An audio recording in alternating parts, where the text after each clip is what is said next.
What's going on YouTube? This is the Kia King here, and this is actually a new series I'm going to be starting. It's going to be a POV series, point of view, so that way you can see different features of different Kia models and how-tos on how to use them. So today I'm in my personal car. It is a Kia Telluride, and I'm here to kind of show some of the different features that this thing has that a lot of other cars have as well in our lineup, but I do want to cater this to show individual features as a whole.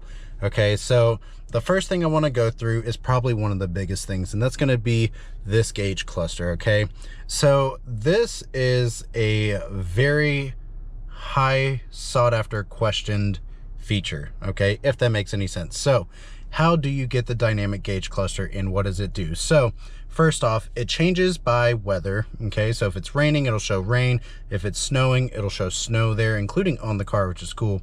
In addition to that, it also will change by the time of day it is. So when it becomes dusk, you'll see kind of a sunset. At dawn, you'll see the sunrise, and during the day you see this, which is partly cloudy. In the same token, if it's nighttime, it'll show a starry sky. I mean, it's just really, really cool. You still have your speedometer on the left, your tachometer on the right, which is nice, speed limit signs, everything that you want to see, you'll see it here.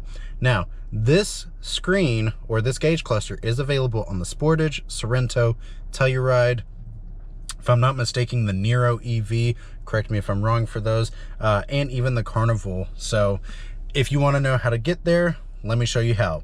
So for one, we want to go to the touchscreen here.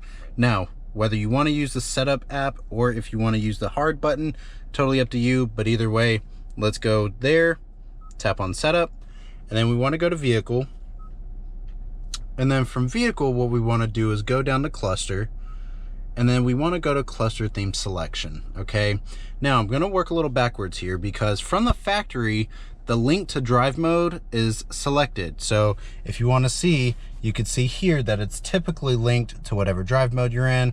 It'll change based off of what you change it to. I mean, there you go, right? Now, if you want to get to the dynamic one, you have to deselect this, and then you need to scroll down to dynamic and select it.